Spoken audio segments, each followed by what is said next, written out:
ಯಾಕಂತ ಹೇಳಿದ್ರೆ ಅವರು ಮಾಡಿದಂಥ ಕೆಲಸಗಳು, ಅವರು ಇಟ್ಟಂಥ ಹೆಜ್ಜೆಗಳು ರೈಟ್ ಅಂತ ಪ್ರತಿಯೊಬ್ಬರು ಹೇಳ್ತಾರೆ.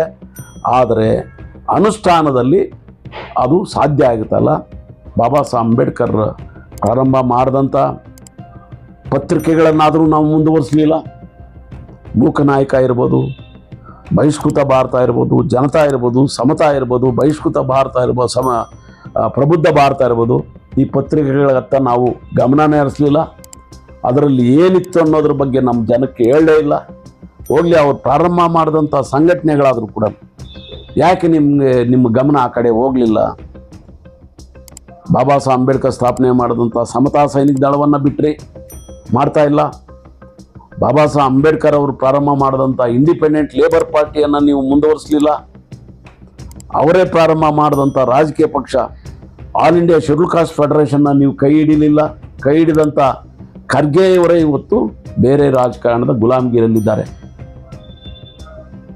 ಹಾಗೆಯೇ ಅಲ್ಟಿಮೇಟ್ ಆಗಿ ಆಗಿನ ಕಾಲಕ್ಕೆ ಕಾಂಗ್ರೆಸ್ ಅಂತ ದಲಿತ ದ್ರೋಹದ ಪಕ್ಷಕ್ಕೆ ಪರ್ಯಾಯವಾಗಿ ಒಂದು ರಾಷ್ಟ್ರ ಮಟ್ಟದಲ್ಲಿ ಪಕ್ಷ ಮಾಡಿದ್ರು. ದಕ್ಷಿಣ ಭಾರತದ ರಾಮಸ್ವಾಮಿ ಪೆರಿಯಾರ್ ಅವರನ್ನು ವಿಶ್ವಾಸ ತಗೊಂಡು ಅವ್ರ ಜೊತೆ ಚರ್ಚೆ ಮಾಡಿದ್ರು. ಉತ್ತರ ಭಾರತದ ರಾಷ್ಟ್ರ ಮುಖಂಡರಾಗಿದ್ದಂಥ ಡಾಕ್ಟರ್ ರಾಮ್ ಮನೋಹರ್ ಲೋಹಿಯಾ ಜೊತೆ ಮಾತಾಡಿ ಇವರಿಬ್ಬರ ಅಭಿಪ್ರಾಯದ ಮೇರೆಗೆ ತಾನು ಒಂದು ರಾಜಕೀಯ ಪಕ್ಷವನ್ನು ಪರ್ಯಾಯವಾಗಿ ಪ್ರಾರಂಭ ಮಾಡುವಂಥ ವಿಷಯ ಪ್ರಸ್ತಾಪ ಮಾಡಿದಾಗ ಅಖಿಲ ಭಾರತ ಮಟ್ಟದಲ್ಲಿ ಅದಕ್ಕೆ ಮನ್ನಣೆ ಸಿಕ್ಕಿ ರಿಪಬ್ಲಿಕನ್ ಪಾರ್ಟಿ ಆಫ್ ಇಂಡಿಯಾನ ಕಟ್ಟಿದ್ರು, ಪ್ರಾರಂಭ ಮಾಡಿದ್ರು. ನಾನಿವಾಗ ದಲಿತ ನಾಯಕರಿಗೆಲ್ಲ ಕೇಳ್ತಾ ಇದ್ದೀನಿ, ಅಥವಾ ಅಂಬೇಡ್ಕರ್ ಹೆಸರು ಹೇಳ್ತಕ್ಕಂಥ ನಾಯಕರಿಗೆಲ್ಲ ಕೇಳ್ತಾ ಇದ್ದೀನಿ, ಅಂಬೇಡ್ಕರ್ಗಿಂತ ಪರ್ಯಾಯ ಯಾರಾದರೂ ಈ ದೇಶದಲ್ಲಿ ನಿಮಗೆ ಸಿಕ್ಕಿದ್ರೆ ಹೇಳಿ. ನಾನು ಇಲ್ಲ, ಅಂಬೇಡ್ಕರ್ ಕೊಟ್ಟಿರ್ತಕ್ಕಂಥ ಮಾರ್ಗದರ್ಶನ, ಸಿದ್ಧಾಂತ, ಕಾರ್ಯಕ್ರಮಗಳು ಅವ್ರಿಗಿಂತ ಪರ್ಯಾಯವಾಗಿ ಯಾರಾದರೂ ಹೇಳಿದ್ದಾರೆ ಅದನ್ನು ನನಗೆ ಹೇಳಿ. ಇಲ್ಲ, ಅದು ಏನು ಪರ್ಯಾಯ ಇಲ್ಲ ಅಂತ ಹೇಳಿದ್ರೆ ನಿಮಗೆ ಯಾಕೆ ಬೇರೆ ಪಕ್ಷದ ಮುಖಂಡರು ನಿಮಗೆ ಮಾರ್ಗದರ್ಶನದಲ್ಲಿದ್ದಾರೆ? ಬೇರೆ ಪಕ್ಷದ ಸಿದ್ಧಾಂತಗಳು ನಿಮ್ಗೆ ಯಾಕೆ ಮಾರ್ಗದರ್ಶನದ ರೀತಿಯಲ್ಲಿ ಕಾಣ್ತದೆ? ಅದಕ್ಕೆ ನಾನು ಇವತ್ತು ನಿಮ್ಮಲ್ಲೆಲ್ಲ ವಿನಂತಿ ಮಾಡ್ತಾ ಇದ್ದೀನಿ, ಅಂಬೇಡ್ಕರ್ ಹಾಕ್ಕೊಟ್ಟಿರ್ತಕ್ಕಂಥ ನೀವು ಯಾವುದಾದ್ರೂ ಇರಿ, ಸಮತಾ ಸೈನಿಕ ದಳವನ್ನಾದರೂ ಮುಂದುವರಿಸಿ, ಇಲ್ಲ ಅಂಬೇಡ್ಕರೇ ಪ್ರಾರಂಭ ಮಾಡಿ ಇವತ್ತಿಲ್ಲ ಅವು independent labour party, all India schedule caste federation ಅಥವಾ ರಿಪಬ್ಲಿಕನ್ ಪಾರ್ಟಿ ಎಷ್ಟೇ ಏನು ವಿಭಾಗಗಳಿದ್ರೂ ಅದನ್ನೇ ಪ್ರಾರಂಭ ಮಾಡಿ, ಅದೇ ಒಂದು ದೊಡ್ಡ ಮಾರ್ಗದರ್ಶನ ಕೊಡುತ್ತೆ. ಅದನ್ನು ಬಿಟ್ಟು ನಿಮ್ಮ ಸ್ವಾರ್ಥಕ್ಕಾಗಿ ಸಿದ್ದರಾಮಯ್ಯನೂ ಕೂಡ ಒಬ್ಬ ದಲಿತ ಅಂತ ಹೇಳೋಷ್ಟರ ಮಟ್ಟಿಗೆ ಸಮರ್ಥನೆ ಕೊಡ್ತಾ ಇದ್ದೀವಿ. ಸಿದ್ದರಾಮಯ್ಯನೂ ಒಬ್ಬ ದಲಿತರನ್ನು ತುಳಿದು ಮುಖ್ಯಮಂತ್ರಿ ಆಗುವಂಥವನು ಹೆಂಗೆ ದಲಿತ ಆಗ್ತಾನೆ? ಆತನ ಕ್ಯಾಸ್ಟ್ ಸರ್ಟಿಫಿಕೇಟ್ ಎಲ್ಲಾದರೂ ದಲಿತ ಅಂತ ಬರ್ತದ? ಇವತ್ತು ಅಂಥ ನಾನು ಒಂದು ಉದಾಹರಣೆ ಹೇಳ್ತಾ ಇರೋದು, ಕರ್ನಾಟಕದಲ್ಲಿರ್ತಕ್ಕಂಥ ಒಂದು ಉದಾಹರಣೆ. ಎಲ್ಲ ರಾಜ್ಯಗಳಲ್ಲೂ ಕೂಡ ಯಾರಿವತ್ತು ಮುಂದೆ ಬರ್ತಾ ಇದ್ದಾರೆ, ಅಂಬೇಡ್ಕರ್ ತತ್ವಗಳನ್ನು ತುಳಿದಂಥವರು ಇವತ್ತು ದಲಿತರಾಗಿ ಗೋಚರಿಸ್ತಾ ಇದ್ದಾರೆ. ಅದಲ್ಲದೆ ಗಾಂಧಿ ತತ್ವವನ್ನು ಒಪ್ಪತಕ್ಕಂಥವ್ರು ಇವತ್ತು ಎಲ್ಲ ರೀತಿಯಲ್ಲೂ ಕೂಡ ಮೇಲ್ಮಟ್ಟಕ್ಕೆ ಬಂದು ದಲಿತರನ್ನು ದಿಕ್ತಪ್ಪಿಸ್ತಕ್ಕಂಥ ಕೆಲಸ ಆಗ್ತದೆ. ಈ ನಿಟ್ಟಿನಲ್ಲಿ ಇವತ್ತು ಅಂಬೇಡ್ಕರ್ ಅವರ ಭಾವಚಿತ್ರದ ಬಗ್ಗೆ, ಅಂಬೇಡ್ಕರ್ ಅವರ ಸಂವಿಧಾನದ ಬಗ್ಗೆ ರಾಷ್ಟ್ರ ಮಟ್ಟದಲ್ಲಿ ಚರ್ಚೆ ಆಗ್ತಾ ಇರೋದು. ನೀವು ಯಾರು ಏನೇ ಮರೆಮಾಚಿರಿ, ಅಂಬೇಡ್ಕರ್ ಅವರ ವಿಚಾರ, ಅಂಬೇಡ್ಕರ್ ಭಾವಚಿತ್ರ, ಅಂಬೇಡ್ಕರ್ ಸಂವಿಧಾನ ಅಂತ ಹೇಳಿದ್ರೆ ಅದು ಸೂರ್ಯನ ಪ್ರಕೃತಿಯನ್ನು ಪಡೆದಿರ್ತಕ್ಕಂಥ ಬೆಳಕು ಅನ್ನೋದನ್ನು ನೀವು ಯಾರು ಮರೆಯೋಂಗೇ ಇಲ್ಲ. ಸೊ ಈ ನಿಟ್ಟಿನಲ್ಲಿ ನಾನು ನನ್ನ ಇತಿಮಿತಿಗಳಲ್ಲಿ ನನಗೆ ಎಷ್ಟೇ ಆಫರ್ಗಳು ಬಂದಿರ್ಬೋದು, ರಾಮಕೃಷ್ಣ ಹೆಗಡೆ ವಿರುದ್ಧ ನಾನು ನಿರಂತರವಾಗಿ ನಡೆಸಿದ್ದ ಹೋರಾಟದಿಂದ ನನಗೆ ಅವತ್ತು MLC ಕೊಡ್ತೀನಿ ಅಂತ ಹೇಳಿದ್ರು, ಅಥವಾ ಒಂದು ಬೋರ್ಡ್ ಚೇರ್ಮನ್ ಕೊಡ್ತೀನಿ ಅಂತ ಹೇಳಿದ್ರು, ನಾನು ಒಪ್ಪಲಿಲ್ಲ, ರಾಜಿ ಆಗಲಿಲ್ಲ. ಪ್ರತಿ ಮುಖ್ಯಮಂತ್ರಿ ಬಂದರೂ ಕೂಡ ರಾಮಕೃಷ್ಣ ಹೆಗಡೆ, ಅದಕ್ಕೆ ಮೊದಲು ವೀರೇಂದ್ರ ಪಾಟೀಲ್, ಇವತ್ತು ಅಂಬೇಡ್ಕರ್ ಭವನ ಇಲ್ಲಿ ಸ್ಥಾಪನೆ ಆಗಬೇಕಾದ್ರೆ ನನ್ನ ಹೋರಾಟ ಮುಖ್ಯ. ಅಲ್ಲಿದ್ದಂಥ ಮಿಲ್ಲರ್ಸ್ ಟ್ಯಾಂಕ್ ಸ್ಲಮ್ಮಲ್ಲಿ ನಾನು ದಲಿತ ಸಂಘರ್ಷ ಸಮಿತಿ ಶಾಖೆ ಪ್ರಾರಂಭ ಮಾಡಿ ಅದನ್ನು ತೆರವುಗೊಳಿಸೋದಕ್ಕೆ ವೀರೇಂದ್ರ ಪಾಟೀಲೇ ಖುದ್ದು ಬಂದು ಪೊಲೀಸ್ ಸಮೇತ ತೆರವುಗೊಳಿಸೋ ಸಂದರ್ಭದಲ್ಲಿ ನಾನು ಅಡ್ಡ ಹಾಕಿ, ನಾನು ತಿಮ್ಮರಾಯಪ್ಪ ಅವರಿಲ್ಲ ಇವತ್ತು, ಇಂಥವರೆಲ್ಲ ಅಡ್ಡ ಹಾಕಿ ಇಲ್ಲಿ ಅಂಬೇಡ್ಕರ್ ಭವನ ಕಟ್ಟೋದಿದ್ರೆ ಈ ಸ್ಲಮ್ಮನ್ನು ನಾವು ಖಾಲಿ ಮಾಡಿಸ್ತೀವಿ, ಇಲ್ಲ ಅಂದ್ರೆ ಅಂತೇಳಿ ಸವಾಲು ಹಾಕಿದಾಗ ಆ ಅಂಬೇಡ್ಕರ್ ಭವನ ಅಲ್ಲೇ ಆರಂಭ ಆಯಿತು. ಮೊಟ್ಟ ಮೊದಲನೇ ಅಮೌಂಟನ್ನು ಎಸ್ ಆರ್ ಬೊಮ್ಮಾಯಿ ಅವರು ಮೊದಲನೇ ಅಮೌಂಟನ್ನು ಬಿಡುಗಡೆ ಮಾಡಿರುವಂಥದ್ದು. ಸೊ ಇಂಥ ನೂರಾರು ಹೋರಾಟಗಳು ಬೆಂಗಳೂರು ನಗರದಲ್ಲಿ ರಾಜ್ಯದಾದ್ಯಂತ ಮಾಡಿರೋದರ ಹಿನ್ನೆಲೆಯಲ್ಲಿ ಇವತ್ತು ಸ್ವಲ್ಪ ಮಟ್ಟಿಗೆ ದಲಿತ ಚಳವಳಿಯ ಹೋರಾಟದಿಂದ ಕಾರ್ಯಕ್ರಮಗಳು ಲಾಂಛನ ಆಗಿದ್ದಾವೆ, ಯೋಜನೆಗಳು ಬಂದಿದ್ದಾವೆ. ಈಗ SCP TSP ದಲಿತ ಚಳವಳಿಯ ಹೋರಾಟ, ಅದು ನನ್ನನ್ನು ಸೇರಿದಂಗೆ.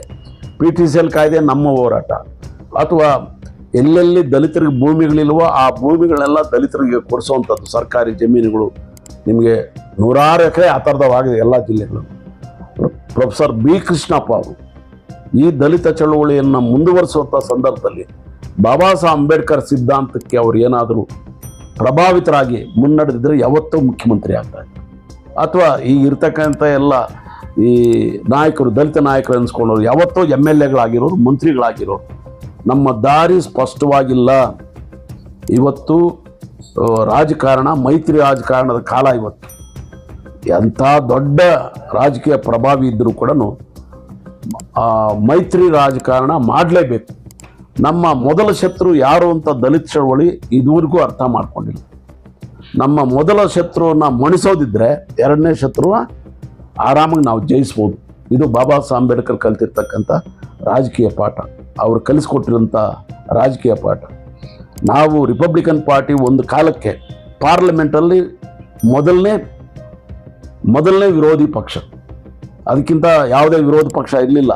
ಇದು ಎಲ್ಲಿ ಅಧಿಕಾರಕ್ಕೆ ಬಂದ್ಬಿಡುತ್ತೋ ರಾಷ್ಟ್ರ ಮಟ್ಟದಲ್ಲಿ ರಿಪಬ್ಲಿಕನ್ ಪಾರ್ಟಿ ಆಫ್ ಇಂಡಿಯಾ ಅಂಥೇಳಿ ಕೆಟ್ಟ ಆಲೋಚನೆ ಕಾಂಗ್ರೆಸ್ನ ಗಾಂಧಿವಾದಿಗಳಿಗೆ ಬಂದು ಇವತ್ತು ಅಂಬೇಡ್ಕರ್ ವಾದಕ್ಕೆ ಅಡ್ಡಿ ಆಗಿರ್ತಕ್ಕಂಥದ್ದು ನಾವೆಲ್ಲರೂ ಅರ್ಥ ಮಾಡ್ಕೋಬೇಕು. ಹಂಗಂತೇಳಿ ಕಾಂಗ್ರೆಸ್ ಒಂದೇ ನಮ್ಮ ಶತ್ರು ಅಲ್ಲ. ಬೇರೆ ಬೇರೆ ರಾಜ್ಯಗಳಲ್ಲಿ ಇರ್ತಕ್ಕಂಥ ಜಾತಿವಾದಿ ರಾಜಕೀಯ ಪಕ್ಷಗಳು ಬೇಕಾದಷ್ಟಿದ್ದಾವೆ. ಅವುಗಳನ್ನೆಲ್ಲ ಮಣಿಸುವಂಥದ್ದು ಮೈತ್ರಿ ರಾಜಕಾರಣದ ಸಂದರ್ಭದಲ್ಲಿ ನಮ್ಮ ಮೊದಲು ಶತ್ರುವನ್ನು ಮಣಿಸೋದಕ್ಕಾಗಿ ಎರಡನೇ ಶತ್ರುನ ಹೆಂಗೆ ಬಳಸ್ಕೊಂಡು ನಾವು ರಾಜಕಾರಣ ಮಾಡಬೇಕು ಅನ್ನೋದನ್ನ ಕಲಿತಾಗ ನಾವು ನಮ್ಮ ಜನಾಂಗ ಆಳುವ ವರ್ಗ ಆಗ್ತದೆ. ಕುಮಾರಸ್ವಾಮಿ ಮಾಡ್ತಾ ಇರೋದು ಅದೇನೆ, ಯಡಿಯೂರಪ್ಪ ಮಾಡ್ತಾ ಇರೋದು ಅದೇನೆ, ಸಿದ್ದರಾಮಯ್ಯ ಮಾಡ್ತಾ ಇರೋದು ಅದೇನೆ, ರಾಷ್ಟ್ರ ಮಟ್ಟದವರು ಅದು ಎಲ್ರಿಗೂ ಅನ್ವಯ ಆಗ್ತದೆ. ಅಂದರೆ ಅವ್ರಿಗೆ ಅರ್ಥ ಆಗಿದೆ, ನಮ್ಮನ್ನು ತುಳಿಯೋ ಜನಕ್ಕೆ ಈ ಮೈತ್ರಿ ರಾಜಕಾರಣದಲ್ಲಿ ನಮ್ಮ ಜನಾಂಗವನ್ನು, ಅವರವ್ರ ಜನಾಂಗವನ್ನು ಹೆಂಗೆ ನಾವು ಆಳುವ ವರ್ಗ ಮಾಡಬೇಕು ಅಂತೇಳಿ ಅವರು ಯೋಚನೆ ಇರಬೇಕಾದ್ರೆ ಅವರ ಅಡಿಯಾಳುಗಳಾಗಿರಿ ನೀವು ಹೆಂಗೆ ಎಲ್ಲಿವರೆಗೆ ನೀವು ಆಳುವ ವರ್ಗ ಆಗ್ತೀರಿ. ಈ ನಿಟ್ಟಿನಲ್ಲಿ ನಿಮ್ಮ ಮಾನಸಿಕವಾಗಿ ನೀವೆಲ್ಲರೂ ಕೂಡ ನಿಮ್ಮ ಮನಸ್ಸು ಇವತ್ತು ಕಲುಷಿತಗೊಂಡಿದೆ, ರಾಜಕೀಯವಾಗಿ ಕಲುಷಿತಗೊಂಡಿದೆ. ನಾವು ಬರೀ ದೇವರನ್ನು ಬೈಯೋದು ಅಥವಾ ಬೇರೆ ಬೇರೆ ಪಾರ್ಟಿಯನ್ನು ಬೈಯೋದ್ರಿಂದ ನಿಮಗೆ ಸಾಧ್ಯ ಇಲ್ಲ. ಆದರೆ ನಿಮ್ಮ ಮನಸ್ಸನ್ನು ಬಾಬಾ ಸಾಹೇಬ್ ಅಂಬೇಡ್ಕರ್ ಅವರು ಕೊಟ್ಟಿರ್ತಕ್ಕಂಥ ಅವರ ಚಿಂತನೆಯ ಸೋಪಾಕಿ ತೊಳ್ಕೊಂಡ್ರೆ ನಿಮ್ಮ ಮನಸ್ಸು ಶುದ್ಧ ಆಗುತ್ತೆ, ನಿಮ್ಮ ಹೃದಯ ಶುದ್ಧ ಆಗುತ್ತೆ. ದಲಿತ ಚಳವಳಿ ನೀವೆಲ್ಲ ಮಾಡಿದ್ದಕ್ಕೆ ಒಂದು ಸಾರ್ಥಕತೆ ಬರ್ತದೆ. ಬನ್ನಿ ಬಾಬಾ ಸಾಹೇಬ್ ಅಂಬೇಡ್ಕರ್ ದಾರಿಗೆ. ನಾವು ಯಾರ ಜೊತೆಗಾದರೂ ಮೈತ್ರಿ ಮಾಡ್ಕೊಳ್ಳೋಣ, ಅದು ನಮಗೆ ಬಿಟ್ಟಿರುವಂಥ ವಿಚಾರ. ಒಬ್ಬರನ್ನ ಮಣಿಸಿ ಇನ್ನೊಬ್ಬರನ್ನ ನಾವು ಗೆಲ್ಲುವಂಥದ್ದಾದಾಗ ನಮ್ಮ ರಾಜಕಾರಣ ಪ್ರಾರಂಭ ಆಗುತ್ತೆ. ನಾವು ಒಂದು ಮುಖ್ಯಮಂತ್ರಿ ಅಲ್ಲ, ಇಡೀ ದೇಶದ ಮುಖ್ಯಮಂತ್ರಿಗಳು ನಾವು ಆಗ್ಬೋದು, ಇಡೀ ದೇಶವನ್ನು ಆಳತಕ್ಕಂಥ ವರ್ಗ ನಾವು ಆಗ್ಬೋದು ಅಂತ ಒಂದು ಬಾಬಾ ಸಾಹೇಬ್ ಅಂಬೇಡ್ಕರ್ ಮಾರ್ಗದರ್ಶನದ ರಾಜಕಾರಣಕ್ಕೆ ತಾವೆಲ್ಲರೂ ಕೂಡ ಮುಂದೆ ಬನ್ನಿರಿ. ಮುಂದೊಂದು ದಿವಸ ಈ ದೇಶ ಪ್ರಬುದ್ಧ ಭಾರತ ಆಗೋದರಲ್ಲಿ ಏನೂ ಅನುಮಾನ ಇಲ್ಲ. ಇವತ್ತು ಕರ್ನಾಟಕದಲ್ಲಿ ನಡೀತಾ ಇರ್ತಕ್ಕಂಥ SCP TSP ಹಣ ದಲಿತರಿಗಾಗಿ ಕೊಡಬೇಕಾಗಿರ್ತಕ್ಕಂಥ ಹಣ ದಲಿತರಿಗೆ ಬಿಟ್ಟು ಲಕ್ಷಾಂತರ ಕೋಟಿ ರೂಪಾಯಿಯನ್ನು ಇವತ್ತು ಬೇರೆ ಬೇರೆ ಡ್ಯಾಮ್ಗಳಿಗೆ ಹಾಕ್ತೀರಿ, ದುಡ್ಡು ಕೆರೆಗಳಿಗೆ ಹಾಕ್ತೀರಿ, ರಸ್ತೆಗಳಿಗೆ ಹಾಕ್ತೀರಿ, ಸ್ಪೋರ್ಟ್ಸ್ ಕೋರ್ಟ್ಗಳಿಗೆ ಹಾಕ್ತೀರಿ. ಎಲ್ಲಿ ನಿಮ್ಮ SCP ಬಾಬಾ ಸಾಹೇಬ್ ಅಂಬೇಡ್ಕರ್ ಅವರ ಭಾಳ ದೊಡ್ಡ ಅವಕಾಶ ಇದು ಮಾಡಿಕೊಟ್ಟಿದ್ದು ಸಂವಿಧಾನದಲ್ಲಿ. ರಿಸರ್ವ್ ಬ್ಯಾಂಕ್ ಆಫ್ ಇಂಡಿಯಾನ ಸ್ಥಾಪನೆ ಮಾಡಿದ್ದು ಯಾರು ಅಂತ ಕೇಳಿದ್ರೆ ನೀವು ಮನಮೋಹನ್ ಸಿಂಗ್ ಅಂತ ಹೇಳ್ಬಿಡ್ತೀರಿ, ಮತ್ತೊಬ್ಬರ ಹೆಸರು ಹೇಳ್ತೀರಿ. ಭಾರತದ ಆರ್ಥಿಕ ವ್ಯವಸ್ಥೆ ಹೇಗಿರಬೇಕು ಅನ್ನೋಂತೇಳಿ ದೊಡ್ಡ ಇನ್ವೆಂಟರ್ ಬಾಬಾ ಸಾಹೇಬ್ ಅಂಬೇಡ್ಕರ್. ಅದು ಯಾಕಂತ ಹೇಳಿದ್ರೆ ಬಾಬಾ ಸಾಹೇಬ್ ಅಂಬೇಡ್ಕರ್ ಬೆಳಕು ಬಂದರೆ ಗಾಂಧಿ ಎಕ್ಸ್ಪೋಸ್ ಆಗ್ತಾರೆ. ನಿಜ ಗಾಂಧಿ ಏನಾಗಿದ್ದರು ಅನ್ನೋದು ಎಲ್ರಿಗೂ ಅರ್ಥ ಆಗ್ತದೆ. ಅದಕ್ಕಾಗಿಯೇ ನಮ್ಮ ದೇಶದ ಗಾಂಧಿವಾದಿಗಳು ಅಂಬೇಡ್ಕರ್ ತತ್ವಗಳನ್ನು ತುಳಿದು ಈ ರೀತಿಯ ಪರಿಸ್ಥಿತಿಗೆ ಕಾರಣ ಆಗಿರೋದು ನಾವೆಲ್ಲರೂ ಅರ್ಥ ಮಾಡ್ಕೋಬೇಕು. ಯಾಕಂತ ಹೇಳಿದ್ರೆ ನಮ್ಮದು ದೇಶದ ಜನ ಬಾಬಾ ಸಾಹೇಬ್ ಅಂಬೇಡ್ಕರ್ ಕೊಟ್ಟಂಥ ಗೌರವ ನಮಗೆಲ್ಲ ಗೊತ್ತಿದೆ. ಬೇರೆ ದೇಶದವ್ರು ಕೊಟ್ಟಂಥ ಗೌರವ ಇದುವರೆಗೂ ಕೊಟ್ಟಿಲ್ಲ. ಇವತ್ತು ಕೂಡ ಬಾಬಾ ಸಾಹೇಬ್ ಅಂಬೇಡ್ಕರ್ ಅವರ ಭಾವಚಿತ್ರ ತಲೆ ಮೇಲೆ ಇಟ್ಕೊತೀರಿ, ಓಕೆ, ಅದು ಬೇರೆ. ಆದರೆ ಇಷ್ಟು ವರ್ಷಗಳ ಕಾಲ 75 ವರ್ಷಗಳ ಕಾಲ ನೀವು ದೇಶವನ್ನು ಆಳಿದ್ರಿ. ಎಲ್ಲಿದ್ದರು ಬಾಬಾ ಸಾಹೇಬ್ ಅಂಬೇಡ್ಕರ್? ಎಲ್ಲಿ ಮರೆಮಾಚಿದ್ರಿ? ಐತಿಹಾಸಿಕ ನೀವೆಲ್ಲರೂ ಕೂಡ ಇವತ್ತು ಅವರು ಮಾಡೋದೇ ಇಲ್ಲ. ನೀವು ಆತ್ಮಾವಲೋಕನ ಮಾಡಿಕೊಂಡು ಬಾಬಾ ಸಾಹೇಬ್ ಅಂಬೇಡ್ಕರ್ ಗೌರವವನ್ನು ಫಾರಿನರ್ಸ್ ಹೇಳ್ಕೊಡ್ಬೇಕು ನಮಗೆ. The greatest leader of India ಅಂತ ಬ್ರಿಟಿಷ್ನ ಯಾವುದೋ ಒಂದು ಟಿ ವಿ ಚಾನಲ್ ಹೇಳಬೇಕು. ದಿ ಗ್ರೇಟೆಸ್ಟ್ ಇಂಟೆಲೆಕ್ಚುಯಲ್ ಅಂತೇಳಿ ಕೊಲಂಬಿಯಾ ಯೂನಿವರ್ಸಿಟಿ ಹೇಳಬೇಕು ಬಾಬಾ ಸಾಹೇಬ್ ಅಂಬೇಡ್ಕರ್ ಬಗ್ಗೆ. ನಿಮ್ಮ ಪಾರ್ಲಿಮೆಂಟು ಅದು VP ಸಿಂಗ್ ಬಂದಾಗ, ರಾಮ್ ವಿಲಾಸ್ ಪಾಸ್ವಾನ್, ಶರದ್ ಯಾದವ್ ಅಥವಾಲೆ ಹೇಳಿದಾಗ ನೀವು ಅವ್ರಿಗೆ ಭಾರತ ರತ್ನ ಕೊಟ್ರಿ. ಅದಕ್ಕೆ ಮೊದಲು ಬಾಬಾ ಸಾಹೇಬ್ ಅಂಬೇಡ್ಕರ್ ಏನು ಮಾಡಿದ್ರಿ? ನಿಮ್ಮ ಪಾರ್ಲಿಮೆಂಟ್ ಗೌರವ ಕೊಡಲಿಲ್ಲ. ಯುನೈಟೆಡ್ ನೇಷನ್ಸ್ ಅವ್ರಿಗೆ 126ನೇ ಜಯಂತಿಯನ್ನು ದಿ ವರ್ಲ್ಡ್ ನಾಲೆಡ್ಜ್ ಡೇ ಅಂತ ಕರೆದ್ರು. ಸೊ ಇದೆಲ್ಲವನ್ನು ಕೂಡ ನಾವು ಯೋಚನೆ ಮಾಡಿದಾಗ ಎಲ್ಲೋ ಬಾಬಾ ಸಾಹೇಬ್ ಅಂಬೇಡ್ಕರ್ ವಿರೋಧಿ ಚಿಂತನೆಗಳು ನಮ್ಮ ಆಳುವ ಸರ್ಕಾರಗಳಲ್ಲಿ ಇರೋದರಿಂದ ಬಾಬಾ ಸಾಹೇಬ್ ಅಂಬೇಡ್ಕರ್ ವಿಚಾರಗಳನ್ನು ಇವತ್ತು ತುಳಿತಕ್ಕಂಥ ದೊಡ್ಡ ಕೆಲಸ ಆಗ್ತದೆ. ಅದು ಭಾಳ ದೊಡ್ಡ ದ್ರೋಹ. ಬಾಬಾ ಸಾಹೇಬ್ ಅಂಬೇಡ್ಕರ್ ಭಾವಚಿತ್ರಕ್ಕಾಗಿ ಏನೆಲ್ಲ ಪಾರ್ಲಿಮೆಂಟಲ್ಲಿ ನಡೆದೋಯ್ತು, ಏನೆಲ್ಲ ಅಸೆಂಬ್ಲಿಗಳಲ್ಲಿ ನಡೀತಾ ಇದೆ, ಇದೊಂದು ಭಾಳ ಪ್ರಕ್ಷುಬ್ಧವಾಗಿರ್ತಕ್ಕಂಥ ಬಾಬಾ ಸಾಹೇಬ್ ಅಂಬೇಡ್ಕರ್ಗೆ ಮಾಡ್ತಕ್ಕಂಥ ಭಾಳ ದೊಡ್ಡ ಅಪಮಾನ. ನಾವೆಲ್ಲರೂ ಗೌರವ ಭಾಳ ಹೆಮ್ಮೆ ಪಡ್ತೀವಿ. ಅಂಬೇಡ್ಕರ್ನ ಇವತ್ತು ಕೊಂಡಾಡ್ತಾ ಇದ್ದಾರೆ, ಅಂಬೇಡ್ಕರ್ ಬಗ್ಗೆ ಹೇಳ್ತಾ ಇದ್ದಾರೆ, ಸಂವಿಧಾನ ಪುಸ್ತಕ ಕೈಯಲ್ಲಿ ಇಟ್ಕೊತಾರೆ ಅಂತ ಹೇಳ್ಬಿಟ್ಟು ಇದೆಲ್ಲವೂ ಕೂಡ ಬಾಬಾ ಸಾಹೇಬ್ ಅಂಬೇಡ್ಕರ್ ಪ್ರಖರತೆ ಭಾಳ ದೊಡ್ಡದಾಗ್ತಾ ಇದೆ. ಅದನ್ನು ದಿಕ್ತಪ್ಪಿಸ್ತಕ್ಕಂಥ ಕೆಲಸ ಬಾಬಾ ಸಾಹೇಬ್ ಅಂಬೇಡ್ಕರ್ ಅವ್ರನ್ನ ಮುಖವನ್ನೇ, ಅವರ ಸಂವಿಧಾನವನ್ನೇ ಇವತ್ತು ಮುಂದೆ ಮಾಡ್ತಾ ಇರ್ತಕ್ಕಂಥ ಈ ಪ್ರಕ್ಷುಬ್ಧ ರಾಜಕೀಯ ಚಿಂತನೆಗೆ ನಾವು ಅಂತ್ಯ ಹೇಳ್ಬೇಕಂತ ಹೇಳಿದ್ರೆ ರಿಪಬ್ಲಿಕನ್ ಪಾರ್ಟಿ ಆಫ್ ಇಂಡಿಯಾನ ಎಲ್ಲರೂ ಒಪ್ಕೊಂಡು, ಏನೇ ಇರಲಿ, ನಾನು ತಪ್ಪು ಹೆಜ್ಜೆ ಇಟ್ಟಿದ್ರೆ ನಾನು ಕೂಡ ಸರಿದಾರಿಗೆ ಬರಬೇಕು, ನೀನು ತಪ್ಪು ಹೆಜ್ಜೆ ಇಟ್ಟರೆ ನೀನು ಕೂಡ ಸರಿದಾರ ಬರಬೇಕು. ಇದು ಕರ್ನಾಟಕದಲ್ಲಿ ಪ್ರಯೋಗ ಮಾಡೋಕ್ಕೆ ಭಾಳ ಚೆನ್ನಾಗಿದೆ. ಅದಕ್ಕೆಲ್ಲ ನಾವೆಲ್ಲರೂ ಒಂದಾಗೋಣ. ಬಾಬಾ ಸಾಹೇಬ್ ಅಂಬೇಡ್ಕರ್ ಅವರ ರಾಜಕೀಯ ಸಿದ್ಧಾಂತನೇ ನಮಗೆ ಅಲ್ಟಿಮೇಟ್. ಬಾಬಾ ಸಾಹೇಬ್ ಅಂಬೇಡ್ಕರ್ ಕೊಟ್ಟಿರ್ತಕ್ಕಂಥ ಬುದ್ಧಿಸಮ್ಮೇ ನಮಗೆ ಅಲ್ಟಿಮೇಟ್. ಬೌದ್ಧ ಧಮ್ಮವನ್ನು ಸ್ವೀಕಾರ ಮಾಡೋದ್ರ ಮೂಲಕ ಭಾರತ ಪ್ರಬುದ್ಧ ಭಾರತ ಆಗುತ್ತೆ. ಈ ಸತ್ಯವನ್ನು ಅರ್ಥ ಮಾಡಿಕೊಂಡು ನೀವು ಇವತ್ತು ಎಲ್ಲೆಲ್ಲಿ ಹೋಗ್ತಾ ಇದ್ದೀರಿ, ಏನೇನು ಆಗ್ತಾ ಇದೆ ಅನ್ನೋದನ್ನು ತಾವೆಲ್ಲರೂ ಅರ್ಥ ಮಾಡ್ಕೊಂಡು, ಸೊ ಈ ಹಿನ್ನೆಲೆಯಲ್ಲಿ ನಾನು ನನಗೆ ಬಂದಿರತಕ್ಕಂಥ ಆಮಿಷಗಳು ಎಲ್ಲ ಮುಖ್ಯಮಂತ್ರಿಗಳ ವಿರುದ್ಧ ನಾನು ಹೋರಾಟ ಮಾಡಿದ್ದೇನೆ. ಎಲ್ಲ ಮುಖ್ಯಮಂತ್ರಿಗಳು ನನಗೆ ಗೌರವ ಕೊಡೋದಲ್ಲ, ಈತ ಒಬ್ಬ ಸ್ಟ್ರಾಂಗ್ ಅಂಬೇಡ್ಕರೈಟ್, ನಾಳೆ ಏನಾದರೂ ಒಂದು ಕಾರ್ಯ ಕೊಟ್ಟ ಅಂತ ಹೇಳಿದ್ರೆ ಅದು ಅವ್ರಿಗೆ ಆಗ್ತಕ್ಕಂಥ ಅನಾಹುತದ ಬಗ್ಗೆ ತಪ್ಪಿಸ್ಕೊಳ್ಳೋಕೆ ಎಲ್ಲರೂ ಕೂಡ ಈ ರೀತಿಯ ಕೆಲಸ ಮಾಡ್ತಾ ಇದ್ದಾರೆ.